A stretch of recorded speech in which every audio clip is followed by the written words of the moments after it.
A divorced black woman was humiliated when her wealthy siblings mocked her for inheriting nothing but a crumbling gas station after the death of their father.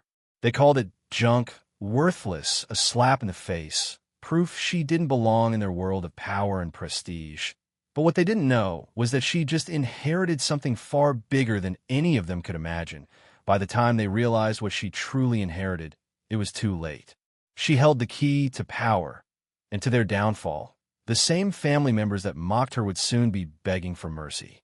In a world where family betrayal cuts deeper than poverty and loyalty collides with legacy, her fight isn't just for survival.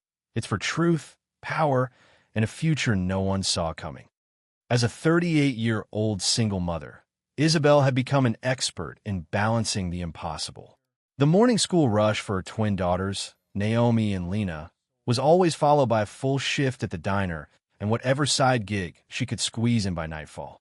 Her days blurred into each other, her name never spoken without urgency, and her life powered more by grit than sleep. But today was different. Today had started with a funeral. The church had been packed. Her father, Hector Morales, had been a quiet man but respected. As she sat between Naomi and Lena, holding back tears, Isabel had noticed her siblings arriving late, of course. Daniel, suited and smug, barely glanced her way. Veronica, draped in designer black, kept checking her reflection in her compact mirror, even during the eulogy. They hadn't changed. Neither had their opinion of her. The will reading had been scheduled just hours after the funeral, held in a sterile office above a strip mall law firm. The air smelled of paper and polished wood. Isabel had barely settled into her chair when Daniel began asking how soon they could get this over with. It hadn't taken long. Daniel Morales, the attorney read aloud, is bequeathed the sum of $125,000 in the contents of Hector's stock portfolio. Daniel nodded like it was a foregone conclusion. To Veronica Morales, the attorney continued, the sum of $100,000 and the property at Hillside Lane. Veronica smiled politely and leaned back. And to Isabel Morales, the attorney paused, Estrella gas station, with all its contents. Silence fell. Daniel's laughter cut through the room. The gas station? That dusty place is still standing. Veronica didn't even pretend to hide her smirk. Dad really had a sense of humor. I'll give you 25 grand, Daniel said, turning to Isabel with a crooked grin. Take the money and be done with it. That place should have been condemned years ago. Isabel didn't answer. She nodded slowly, thanked the lawyer, and left the room with a single folded document and a keyring bearing the name Estrella. Later that evening, after dropping the girls at Mrs. Winfield's house across the hall, Isabel drove alone to the gas station she hadn't seen in over a decade. The once bright star on the sign out front was faded to a tired yellow. A lone palm stood like a forgotten relic, half buried in weeds. The windows were covered in dust, and the door creaked in protest as she pushed it open. Inside, the convenience store was dim, lit only by streaks of sunset pouring through the grime-covered glass. Shelves sat mostly empty. A tipped-over display of wiper fluid spilled dried blue crust across the floor. The register was ancient. Everything smelled like oil and time. Still, Isabel walked slowly behind the counter, where her father used to stand when she was a kid. She opened the drawer, expecting nothing, but paused when her fingers touched something cool and heavy tucked behind a stack of old receipts. A brass key, thick, tarnished, and unlike any of the others on the ring. It didn't belong to the register or the office door. She knew that much from memory. But her father had hidden it. That meant something. She pocketed the key, made a mental note to search the office more thoroughly later, and turned to leave. But as her footsteps echoed in the hollow space, something stopped her. A faint thud, like a hollow sound from inside the wall behind the office. She froze. There was again a subtle shift in the silence. Isabel tilted her head, staring at the peeling paneling just beside her father's old filing cabinet. Her pulse quickened. She hadn't imagined it. Something was back there. She pressed her ear against the cracked wall again. There it was, that faint echo, like a hollow chamber behind the plaster. Her fingers traced the edge of the filing cabinet, nudging it aside with effort. Beneath the warped baseboard, a subtle groove caught her attention. Kneeling, Isabel brushed away decades of grime and pride at the floorboards. A rectangular panel shifted with a soft click. Her breath caught. It wasn't a loose tile. It was a door. Hidden, sealed tight, barely noticeable unless you were listening. The brass key trembled slightly in her grip as she found the small, tarnished lock embedded in the floor. She slid it in. A perfect fit. With a slow turn and a heavy metallic clunk, something beneath her feet released. The floor panel lifted, revealing a square opening framed in steel. Isabel stared down into darkness.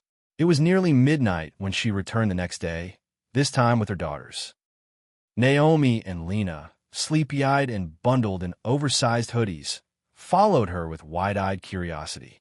She hadn't told them much, just that she found something strange in Abuelo's old office, and they needed to see it together.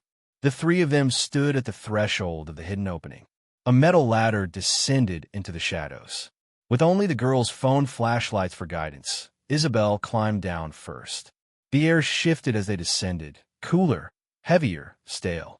At the bottom, a concrete hallway stretched forward, the walls lined with metal conduit and faded hazard signs. They followed it in silence. At the end was a heavy steel door. A keypad blinked dimly on the side. Isabel reached for it, then hesitated. Her birth date. She punched in the numbers. The panel turned green. The door unlocked with a long mechanical groan.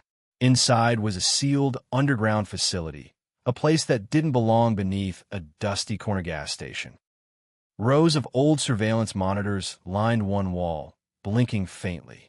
Radio towers loomed in the far corner, surrounded by tangled wiring and racks of audio equipment. On the central table, folders and maps were stacked with military precision. Filing cabinets filled the room's perimeter, each marked with coded labels. Naomi stepped forward. "Is this a war room?" Lena whispered. "Are we allowed to be down here?" Isabel didn't answer. She approached the dusty console in the center. A dark screen rested in front of a mechanical keyboard, next to a vintage reel-to-reel recorder and a rotary dial phone. Atop the screen, a small sensor flickered. As if sensing her presence, the monitor came to life. The screen hissed, then blinked. A familiar face appeared, older, paler, a little thinner, but unmistakably Hector Morales. Isabel Gast. Her father's voice cracked through the speakers. "If you're watching this, then I'm gone." She froze.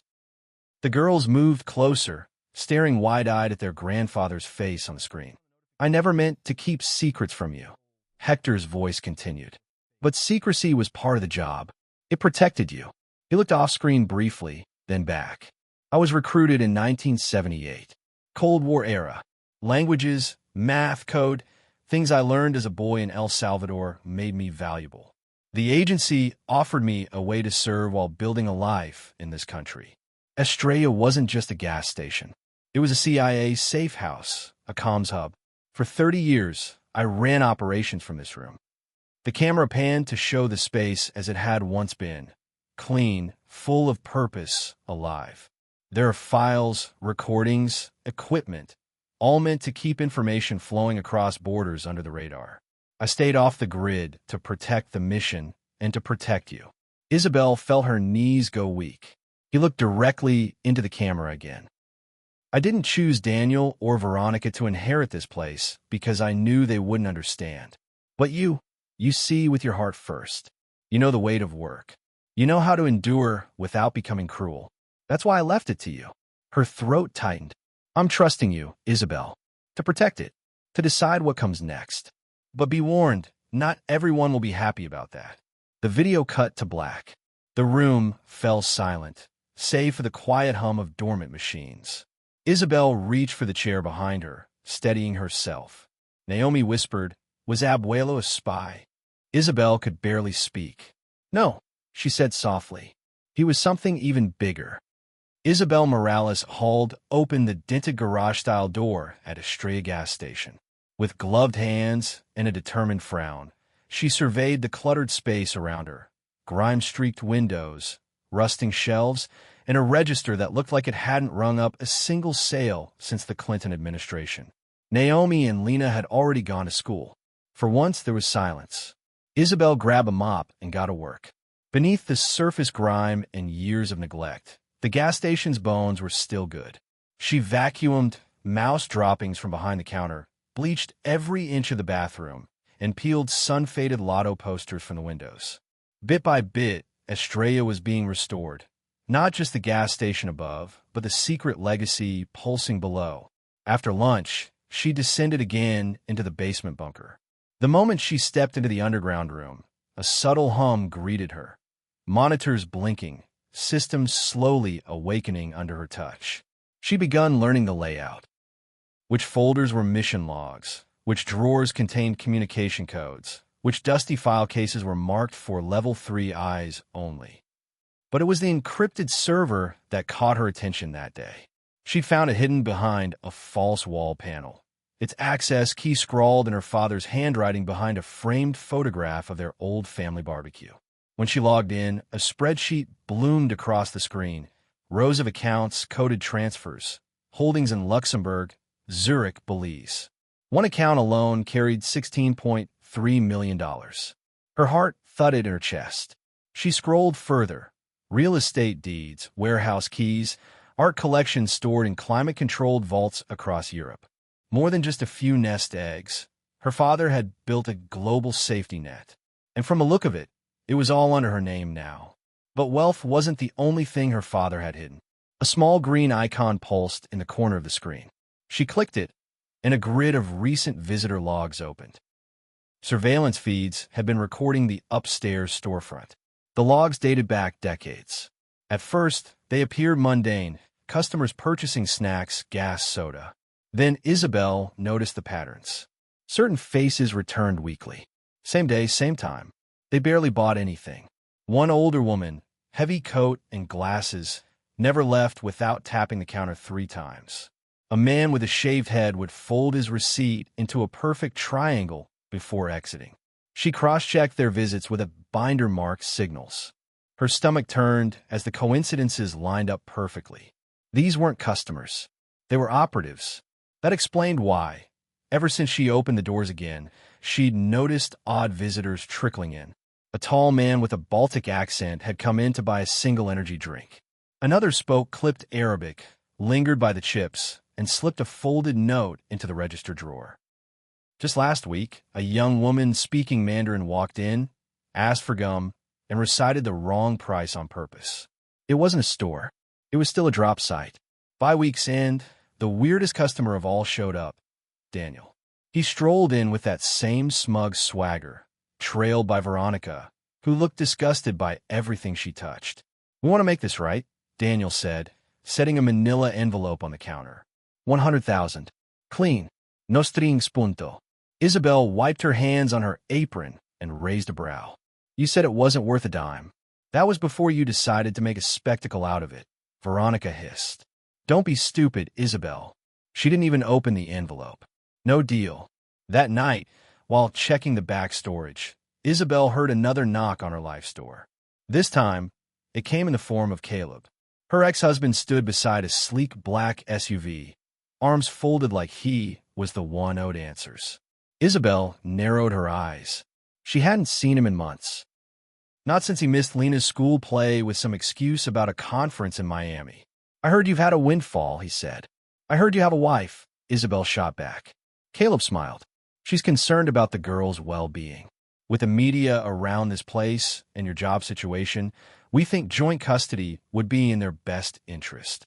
Isabel's spine stiffened. Then the wife stepped out. Marina, statuesque, surgically polished, her gaze sharp as broken glass. Isabel recognized the look. Not just nosy. Trained. She felt in her gut. Something wasn't right about Marina, and something told Isabel she'd be coming back. It started with a sound. A dull metallic thud somewhere upstairs, just after midnight. Isabel Morales had been in the underground control room, organizing files, scanning old surveillance footage, trying to make sense of her father's web of encoded contacts, when the security feed began to flicker. Then came the crash. She froze, fingers hovering above the keyboard. On the center screen, the grainy camera above the front entrance showed the glass door swinging open violently, the lock shattered. Two figures moved in, dark clothes, ski masks, gloved hands. Fast. Efficient. Not random looters. Trained. Isabel's heart slammed in her chest. She reached over and flicked off the overhead lights in the bunker. The monitors cast a cold, dim glow across the room. Her breath caught in her throat as the intruders split up. One headed toward the counter. The other moved like he knew the space already. He was heading toward the back office. The wall. She stumbled back toward the storage cabinet, instinct screaming. She grabbed her phone, barely breathing. No police. No neighbors. No time.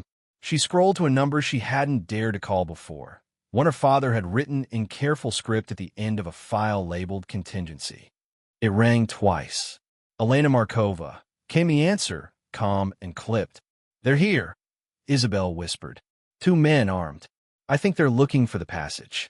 A pause. Then Elena's voice dropped an octave. "Are you safe?" "I'm in the control room. Lights off. I locked the elevator shaft." "Good. Stay hidden. Help is 3 minutes out." The line went dead. On the screen, one of the men knelt behind the counter, pulling open drawers, tapping panels like he was checking for seams. The second had reached the office. Isabel watched as he dragged aside the filing cabinet. He knew exactly where to look. Her father's secret wasn't secret anymore. Suddenly, the man looked up. He turned and signaled something to his partner. They regrouped, then both disappeared from the camera's view, slipping toward the rear. A soft creak echoed through the walls of the bunker.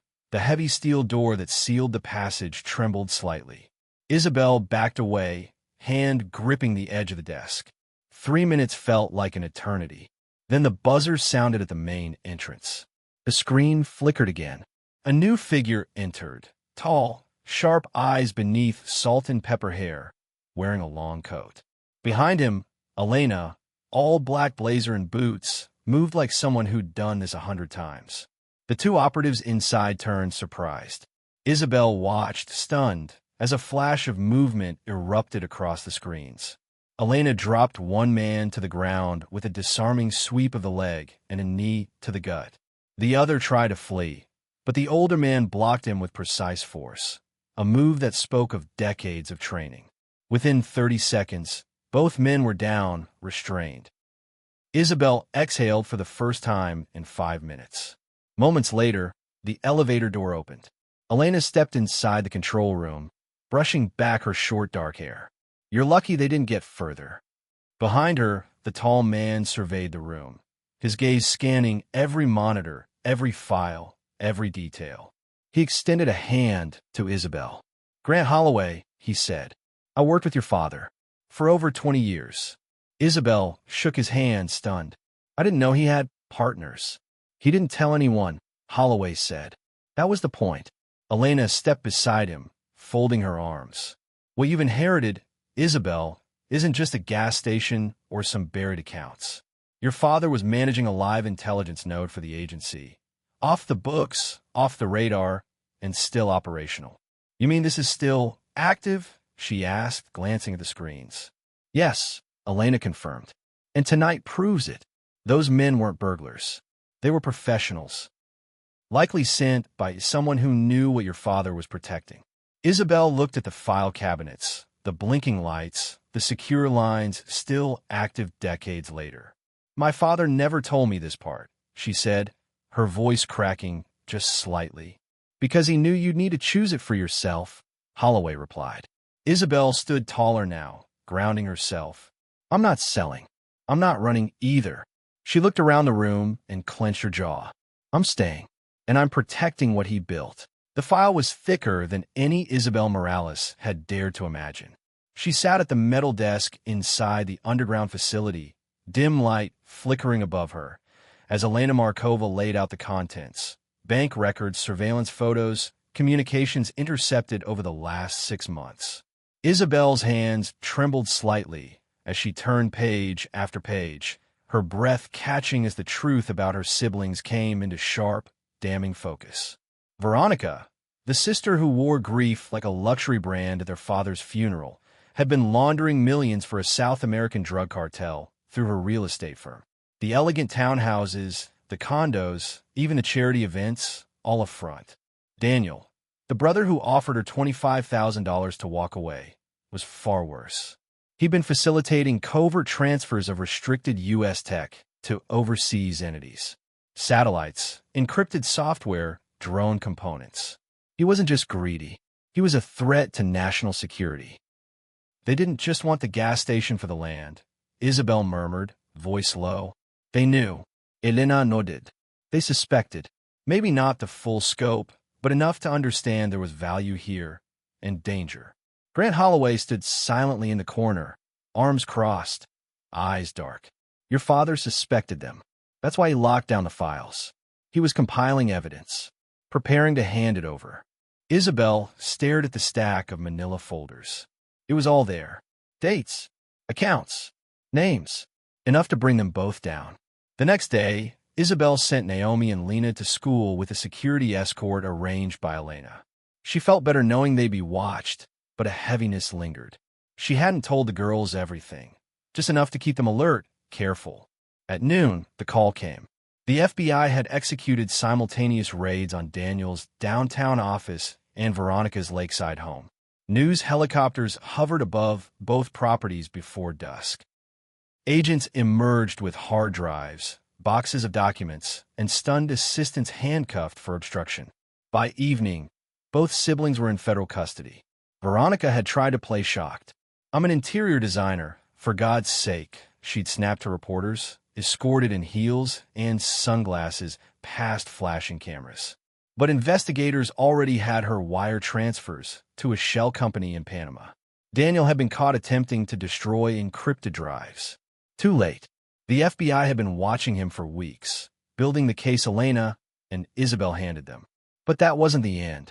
That evening, as Isabel wiped down the convenience counter, the call came through the encrypted line. Elena's voice was sharp. Get upstairs now. It's the girls. Isabel's heart seized. In seconds, she bolted from the bunker and dashed her car. Grant was already outside, barking orders into his phone, motioning for backup to intercept. Naomi and Lena had been approached after school by a woman claiming to be a substitute driver. She said their mom had approved it.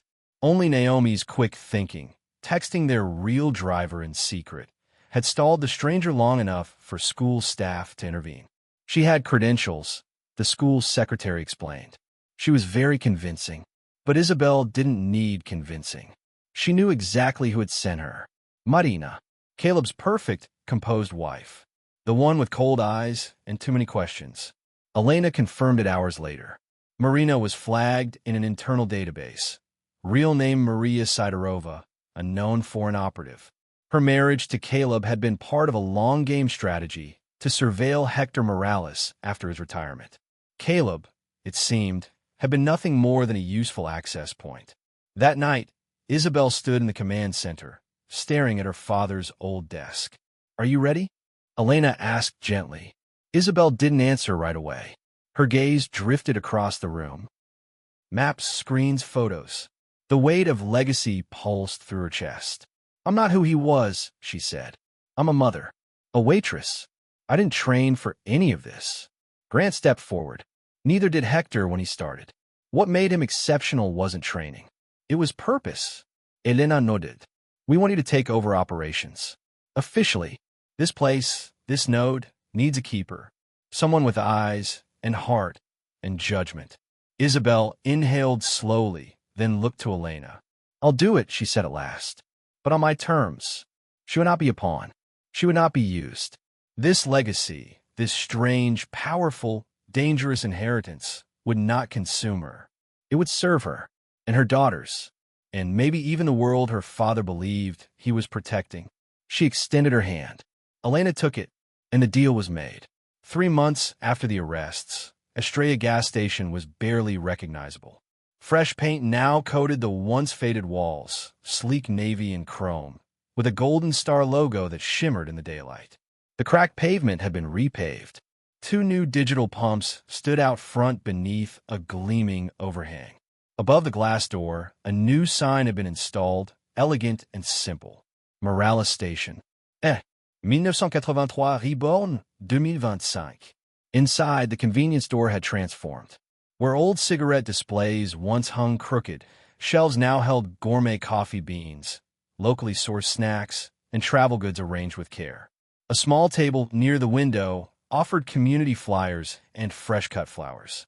To the average customer, it was just another mom-and-pop station, clean, efficient, modest. But beneath the floorboards, the heartbeat of something far greater continued to thrum. Downstairs, the control center had been restored to full capacity. Isabel had worked side by side with Grant Holloway and Elena Markova to overhaul the communications grid, replace outdated systems, and modernize encryption protocols. What was once Hector's legacy was now hers to steward. But she didn't do it alone. Upstairs, the apartment had become a true home. Gone were the dusty curtains and second-hand furniture. Now the space breathed with warmth and memory.